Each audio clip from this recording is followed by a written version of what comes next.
Hello and welcome to our YouTube channel Let Us UPSC. Today we will be covering a topic which is very much in news. The topic is Brexit. The topic is important from the perspective of civil services examination and also the state examinations.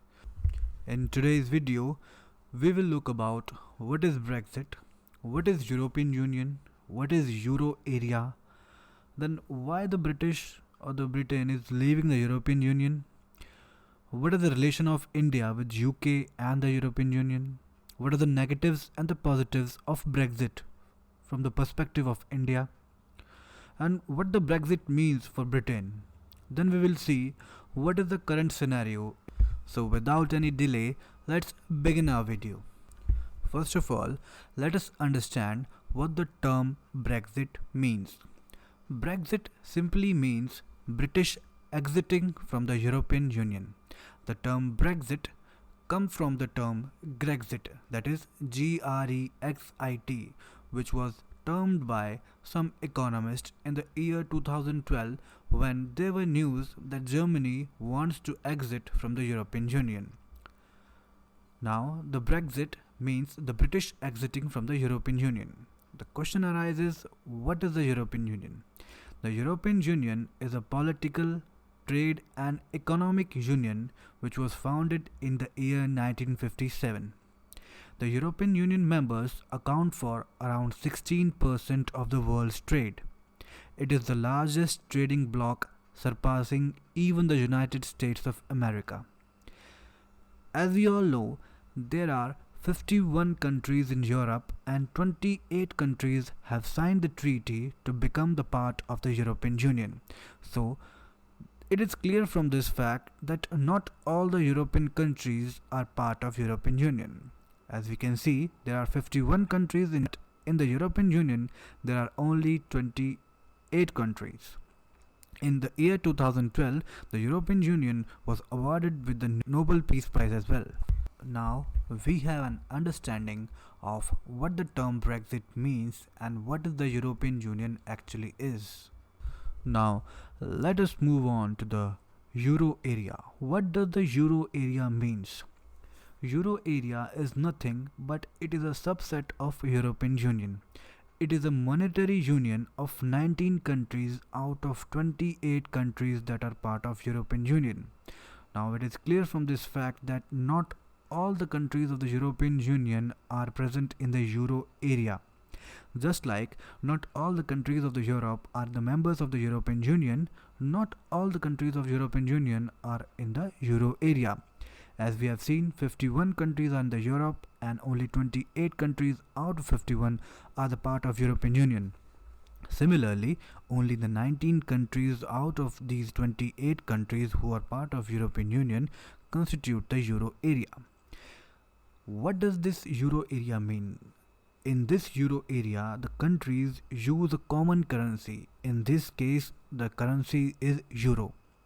And the fact here to be noted is that the Britain still uses the pound sterling, its own currency, and it is not part of the Euro area.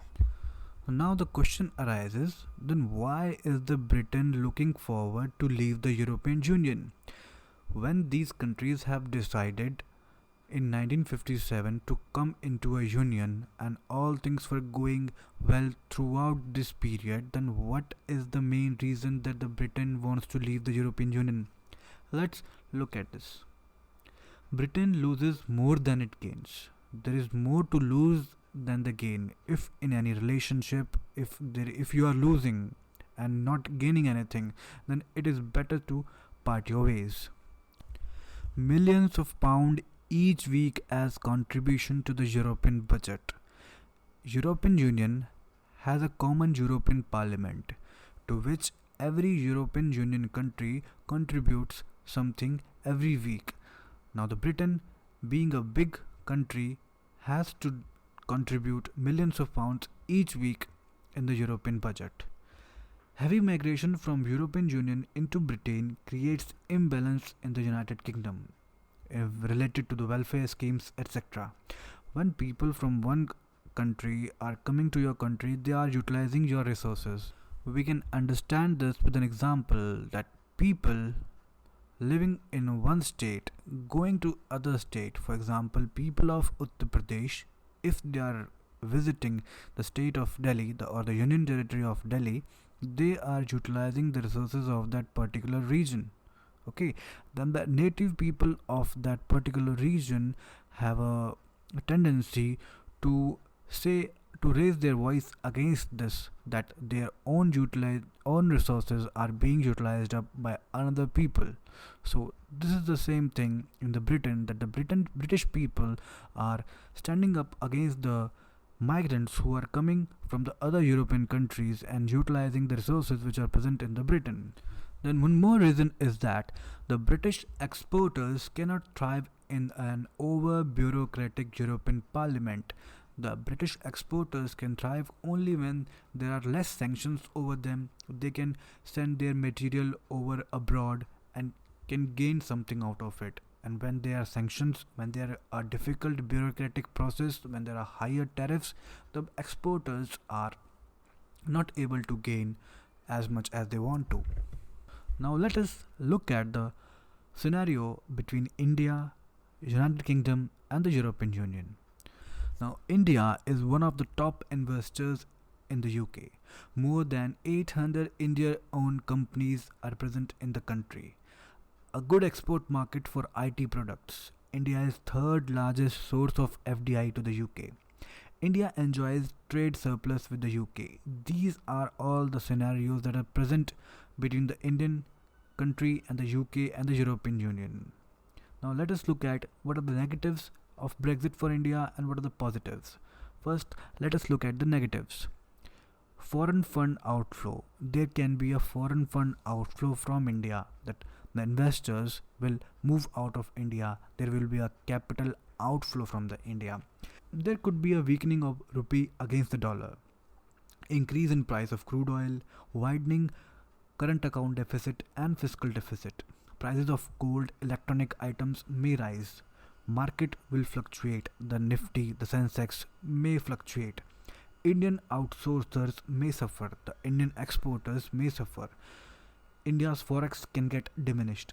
Indian companies listed on London Stock Exchange would lose because the native currency is going down. So the Indian companies listed on the London Exchange can lose in this scenario. Look at some positives that India may gain from Brexit. A weakening pound may benefit India.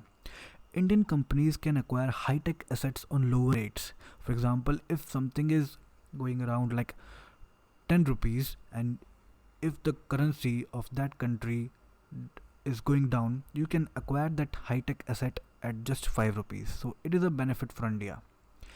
Investors might turn to India for growth and stability. Trade ties of India UK to become stronger. When it is quite obvious that when you are out of any agreement, you can take decisions more independently, so you can have more relation with other countries that previously you are not able to establish. So a bilateral treaty would be easy to form if the Britain exit from the European Union. Then Indian export companies in the UK will gain. The Indian export companies that are present in the UK, that are established in the UK, will gain because their currency will go down and the exporters will gain. More Indian students can afford education in the Britain. If the currency of that country is going low, then the education there becomes less costly, so the more Indian students can go and afford the education in the UK. Then next thing is for Britain what the Brexit means. The IMF says Brexit would leave Britain with more than 5% smaller GDP than the currently what it is having. Pound is expected to fall by around 20%. That is, the exports from UK will gain, but the imports to UK will lose. No country would like to send their products to the UK as the currency is suffering a loss. Tourism will gain as the currency value depreciates. There would be some social implications, like less educated and older people want to leave European Union, but the more educated and young people want to stay with the European Union. Now let us look what is the current scenario. Britain left the European Union bloc on January 31st, 2020. Now, in the year 2021, the UK European Union Trade and Cooperation Agreement has been signed on January 1st, 2021. What are the features of this cooperation agreement? Let us look at it. To retain a zero tariff and quotas trade regime of past on all imports of goods. This would avert harsh consequences. A hard exit would have resulted in the levies of 50% higher tariffs on the products like dairy and fisheries. Current arrangement would limit economic impact to a loss of 4% of GDP as compared to the 6% or the 8% that we have seen earlier. Northern Ireland would continue to remain with European Union jurisdiction. There will be a UK sovereignty over the fishing waters in the European Union. So this was all about Brexit, but all the important aspects you must be knowing according to the civil services examination. You can write a mains answer out of it, or it will be helpful in the prelims examination. You can leave your feedback in the comment section, and if you have any doubt in any topic, you can mention the topic. I will be covering that topic soon. So thank you very much.